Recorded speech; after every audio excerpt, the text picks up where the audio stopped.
கைலாசதிகளே நம்மை வெங்கரச இவாலயே தேவதாரபோல் தர்மே மனத்திரஞ்சல்பமஸ்து தத்யாப்தி சர்வசக்தி நோதி சர்வம் சைகதி கதீரவரமேதுராபிய நமः ரக்ஷாந்தாரய. நாம் இப்போது வழிபட வந்திருக்கின்ற சன்னிதானமானது மேலக்காட்டூர் அகத்தீஸ்வரர் என்று சொல்லப்படுகின்ற சிவனுடைய அம்சம் கொண்ட இந்த சிவலிங்கத்தான் வழிபட வந்துள்ளோம். இந்த சிவலிங்கத்துக்கு ஒரு அற்புதமான பின்னணி உண்டு. அகத்தியர் பச்சை மாவுக்கல்லால் ஆன லிங்கத்தை பிரதிஷ்டை செய்து வழிபட்டதனால இவருக்கு அகத்தீஸ்வரர் என்று பெயர்.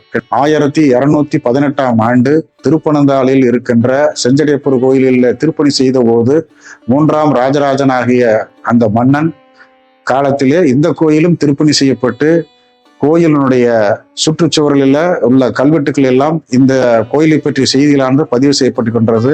அங்கேயும் அகத்தீஸ்வரர் என்ற பெயர் தான் இந்த மூலவருக்கு இடம்பெற்றிருக்கிறது. பச்சை மாவுக்கல்லால் ஆன அந்த லிங்கமானது பெண்களுக்கான கருப்பை கோளாறுகளை நீக்கக்கூடிய சிறப்பு பெற்றதாக இருக்கிறது. அடிவயிற்று பிரச்சனை, பெண்களுக்கான கருப்பை சுருங்குதல், மகப்பேறு இல்லாமை, மகப்பேறு தள்ளி போதல், அடிவயிறு இயங்குதல் போன்ற பல்வேறு கருப்பை சம்பந்தமான வியாதிகள் எல்லாம் போக்குவதற்காக அந்த காலத்திலேயே 3ஆம் ராஜராஜனுடைய காலத்திலேயே இங்கே பாலால் வழிபாடு செய்திருக்கிறார், பால் அபிஷேகம் செய்திருக்கிறார்கள். அந்த பால் இந்த மூலவர் மீது பட்டு வெளியே வருகின்ற போது இளம் பச்சை நிறத்தில் இருந்திருக்கின்றது. இந்த பாலை அருந்துகின்ற பெண்களுக்கு கருப்பை கோளாறானது படிப்படியாக நீங்குகிறது. மூலவர் வட்ட ஆவுடையார், சிறிய பானலிங்கம், அந்த பானலிங்கம் சற்று சாய்ந்த நிலையில் இங்கே இருக்கின்றார்கள். மேலே ஆனது ருத்ராட்ச பந்தலானது அவருக்கு அணிவிக்கப்பட்டிருக்கின்றது. தரையிலிருந்து கிட்டத்தட்ட 3 அடி உயரத்திலே இந்த லிங்க பானதமானது இடம்பெறுகின்றது. சுமார் 900 ஆண்டுகள் பழமையான இந்த மூலவருக்கு அகத்தியர் பிரதிஷ்டை செய்தனால் அகத்திய லிங்கம் என்ற பெயர் இப்போதும் நிலைத்து நிற்கின்றது.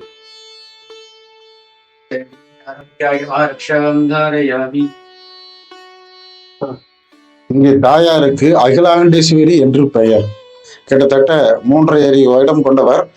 2 கரங்களிலேயும் மேலிரு கரங்களிலேயும் தாமரை மலர்களையும் மற்ற 2 கரங்களில் அபயஹஸ்தமும் வரதஹஸ்தமும் கொண்டு நின்ற கோலத்தில் மிக கம்பீரமாக காட்சி தருகின்றார். அவருடைய கரண்ட மகடத்தின் மேலே அற்புதமாக பிரம்ம முடிச்சானது தாரப்படுகிறது. அந்த பிரம்ம முடிச்சின் மேலே சிறு லிங்க அமைப்பானது காட்டப்படுகின்றது. நீண்ட காதுகளை கொண்டவளாக இருக்கின்றால் காதுகளில் மகரக்கூளை போன்ற நீண்டதொரு பெரிய அணிகலன்களை அணிந்திருக்கின்றார் தாயார். கிட்டத்தட்ட 5 வகையான அணிகலன்கள் அணிந்திருக்கின்றார் தாயார். அவருடைய தோள்களிலேயும் வாழ்கு வளையம் இருக்கின்றது. கரங்களிலே அற்புதமான வளையல்கள் சூட்டப்பட்டிருக்கின்றன. பாதங்கள் நின்ற நிலையிலேயே கருணை பிரிவுகின்ற நோக்கோடு கண்களையும் கொண்டு உதட்டில் மிகுந்த சிற்பு கொண்டவளாக இருக்கின்றார். இந்த சிற்பத்தில் 9 இடங்களில் ஓசைகளானது மென்மையாக வருகின்ற அமைப்பை இந்த கோயில் குருக்கள் நமக்கு தெரிவிக்கின்றார். சரி கம பதனி என்கின்ற அந்த 7 ஸ்வரங்களும் இந்த தாயாரினுடைய உடம்பில் பதிந்திருப்பதாகவும், அபிஷேகம் செய்கின்ற போது பாத்திரங்கள் சிறிது பட்டுவிடுமானால் அந்த ஓசைகள் எழுவதாகவும் அவர்கள் தெரிவிக்கின்றார்கள். அந்த வகையிலே ஓசை கொடுத்த நாகியாக இந்த தாயார் இருக்கின்றார். அப்படி என்றால் என்ன பொருள் என்றால், சரியாக பேச்சு வராத குழந்தைகளை உடைய பெற்றோர்கள் இந்த தாயாருக்கு பௌர்ணமி நாளில் அபிஷேகம் செய்து வழிபட்டு வருவார்களானால் அந்த குழந்தை மிக இனிமையாக பேசுகின்ற ஆற்றலையும் மற்றும் பேச்சு சரி வராத திக்குவாய் போன்ற அமைப்புடைய பெரியவர்களும் இந்த தாயாரிடம் வந்து முறையான வழிபாடு செய்தவர்களானால் அவர்களுக்கெல்லாம் இந்த தாயார் கருணை காட்டுகின்ற அவையில் இருக்கின்றார். 11ஆம் நூற்றாண்டில் இந்த சிலையானது எழுப்பப்பட்டிருக்க வேண்டும். முழுக்க இது சோழர் காலத்து சிற்ப அமைப்பிலே இந்த தாயார் இடம்பெறுகின்றார். முன்படத்தினுடைய நடிப்பைய மகிழ்ச்சியிலேயே சிவபெருமானுக்கு நேர் எதிரே 90 டிகிரி பார்வையிலே பலிபீடமும் நந்தியும் சிறிய அளவில் இடம்பெறுகிறார்கள். மூலஸ்தானத்தின் அருகே பிரதிஷ்டிக்கப்பட்ட புதிய விநாயகர் இவர். வள்ளி தெய்வானை சமேத சுப்பிரமணியருக்கான தனி சன்னதியானது உள் மண்டபத்திலே இடம்பெறுகிறது. வடகிழக்கு மூலையிலே ஸ்ரீ சொர்ண பைரவருக்கும் ஸ்ரீ பைரவருக்கும் சூரியனுக்கும் தனித்தனி சிலைகள் இங்கே பிரதிஷ்டை செய்யப்பட்டிருக்கின்றன.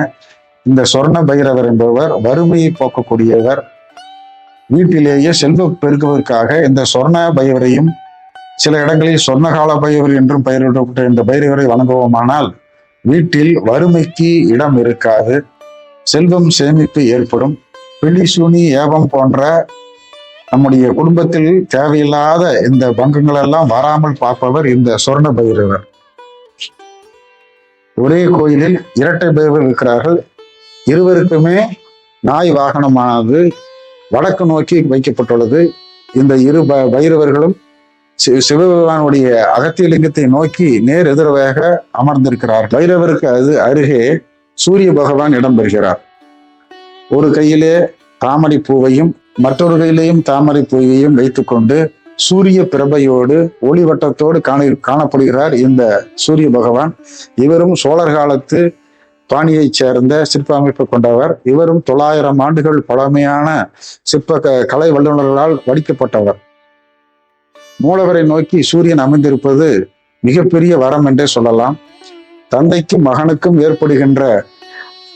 வீட்டில் ஏற்படுகின்ற பிரச்சனைகளையும் சொத்து பிரச்சனைகளையும் உடன்பிறப்புகளுக்கு இடையே ஏற்படுகின்ற சொத்து பிரச்சனைகளையும் போக்குகின்ற சூரிய பகவானாக இந்த அகத்தியேஸ்வரருக்கு நேராக இந்த சூரியனாக இந்த கோயிலே இடம்பெற்றிருப்பது மிகச் சிறப்பாக அமைந்திருக்கின்றது.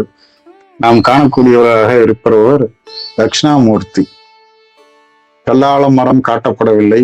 ஜனகாதி முனிவர் இங்கே இடம்பெறவில்லை. முயலகனை மிதித்த நிலையிலே இந்த தென்முக கடவுளானவர் மிக அற்புதமாக காட்டப்படுகிறார். 900 ஆண்டுகள் சோழர் காலத்தில் பழமையாக அமைக்கப்பட்ட இந்த தட்சிணாமூர்த்தியினுடைய அந்த கருணை பார்வையை பாருங்கள். சாந்தம் முகத்தில் தெரிகின்றது. தியான நிலை இருக்கின்றது. ஒரு சிறு புன்னகையானது உதட்டில் காட்டப்படுகின்றது. ஒரு பக்கம் தோடும் மற்றொரு பக்கம் மகர கோளையும் அணிந்திருக்கின்றார். இன்னொரு பக்கம் சூலாயுதமும் மற்றொரு பக்கம் பாம்பினையும் கையிலே ஏந்தி மிகுந்த மௌன நிலையில் இருக்கின்றார். ஒரு கரமானது சின்முத்திரை காட்டுகின்றது. மறுகரத்திலே ஏட்டுச்சுவடியை வைத்திருக்கின்றார். தென்முக கடவுளாக இருக்கின்ற இவர் உண்மையிலேயே குருமார்களுக்கு, அதாவது ஜனகாதி முனிவர்களுக்கு உபதேசம் இவராக இங்கு இடம்பெறவில்லை. மாறாக ரிஷப தட்சிணாமூர்த்தியாக இடம்பெறுகிறார். அவருடைய பாதத்தை உட்கட ஆசனத்தில் அமர்ந்திருக்கின்றார் இந்த தென்முக கடவுள். அவருடைய பாதத்தை ரிஷபமானது வருடி கொண்டிருக்கின்ற நிலையில்தான் மிக அற்புதமாக காட்டப்படுகின்றது. இது தொழில் துறையிலே அல்லது இந்த சிற்ப வல்லுநர்கள் இதனை ரிஷப தட்சிணாமூர்த்தி என்று வர்ணிப்பார்கள். அதாவது ஜோதிட ரீதியாக ரிஷபம் என்பது சுக்கிரனுடைய அம்சம் கொண்டதாக காட்டப்படும். அந்த சுக்கிரனும் குருவும் இணைந்த இந்த தட்சிணாமூர்த்திக்கு ரிஷப தட்சிணாமூர்த்தி என்பது சொல்வது மிக பொருத்தமாக இருக்கிறது. ஜாதக ரீதியாக பார்ப்போமானால் சுக்கிரனும் குருவும் ஜாதகத்தில் இணைந்தவர்களுக்கு சிலருக்கு மட்டுமே நல்ல இடத்தில் அமைந்து விடுமானால் அவர்களுக்கு ஓஹோ என்ற வாழ்க்கை அமைந்து செல்வந்தராக வாழ்கின்ற நிலை ஏற்படும். மாறாக மாரகஸ்தானத்திலோ கெடுபலன் தரக்கூடிய ஸ்தானத்திலோ நீசப்பட்ட இடத்திலே இவர்கள் இணைந்திருப்பார்கள், குருவும் சுக்கிரனும் இருந்திருப்பார்களானால் அவர் குடும்ப வாழ்க்கை சிதிலமடைந்து போவதையும் மனமுறிவு ஏற்படுவதையும் மன சஞ்சலத்தோடு வாழ்நாள் முழுக்க பிரியாமலும் பிரிந்து வாழ்கின்ற நிலையும் ஏற்படுகின்ற நிலைதான் அந்த ஜாதகக்காரர்களுக்கு பெரும்பாலானவர்களுக்கு நடக்கின்றது. அவர்களெல்லாம் சுக்கிரன் நாளிலேயும் அல்லது குரு நாளிலேயும் இந்த குருவாக இருக்கின்ற தென்முக கடவுளுக்கு வழிபாடு செய்து அங்கவஸ்திரம் சாத்தி மாலை சாய்த்தி அவருக்குரிய சர்க்கரை பொங்கலை படைத்து வழிபடுவார்கள். ஆனால் அவர்கள் வாழ்க்கை மேலோங்கும் என்பதற்கு அடையாளமாகத்தான் 900 ஆண்டுகளுக்கு முன்னதாக சோழர்கள் இந்த சிலை அமைத்திருக்கிறார்கள். இந்த கோயிலிலே 2 வள்ளி தெய்வானை சமேத சுப்பிரமணிய சாமிக்குரிய சன்னதிகள் இடம்பெறுகின்றன. ஒன்று திருச்சுற்றிலேயும் மற்றொன்று அகத்தீஸ்வரனுடைய மூல கருவறைக்கு முன்பக்கமாக இடம்பெறுகிறது. இப்படி இரட்டை சுப்பிரமணியர்கள் இடம்பெறுவது இது கல்யாண வரம் தரும் தலம் என்பதற்கு அடையாளமாக சோழ மன்னர்களால் கட்டி காக்கப்பட்ட அமைப்பு இது. திருச்சுற்றிலே லிங்கோத்பவர் இடம்பெற்றிருக்கிறார். திருச்சுற்றிலே மகாலட்சுமி தாயாருக்கென்று 2019 ஆண்டு நடந்த குடமுழுக்கின் போது இந்த தாயார்கள் இடம்பெற்றிருக்கின்றனர். சரஸ்வதிக்கு என்று தனி சன்னதி இருப்பதை பாருங்கள். மிக அற்புதமாக வீணை ஏந்திய நிலையில் தனித்துவம் கொண்ட தாயாராக கல்விக்கு அதிபதியாக இந்த கலைச்செல்வி தாயார் அமர்ந்திருக்கிறார்கள். இந்த கோஷ்டமூர்த்தியாக பிரம்மனுடைய சிலையால் ஏற்படுகின்றது. ஒவ்வொரு வியாழக்கிழமை தோறும் இந்த ஊர் மக்களில் திருமணமாகாத ஆடவருக்கும் பெண்களுக்கும் அவருடைய ஜாதகத்தை வைத்து வழிபடுகின்ற போது அவர்களுக்கு விரைவில் திருமணம் ஆவதாக இந்த ஊர் மக்கள் நம்பி இந்த வழிபாட்டை ஒவ்வொரு வியாழக்கிழமையோடும் தொடங்குகிறார்கள். தண்டியேஸ்வரருக்கென்று தனி சன்னதியானது இடம்பெறுகின்றது.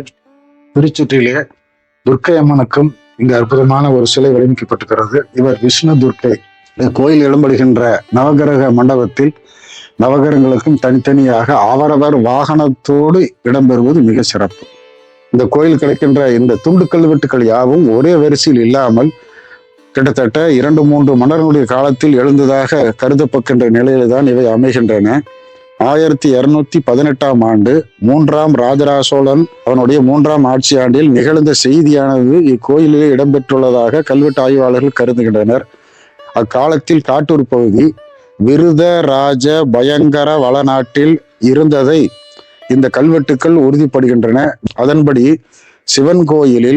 இந்த சிவன் கோயிலில் சாமி புறப்பாட்டின் போது செய்ய வேண்டிய பூஜைகளும் அதற்கான வருவாய்க்காக நிலதானம் வழங்க ஆணையிட்டதையும் இந்த கல்வெட்டுகள் நமக்கு தெரிவிக்கின்றன.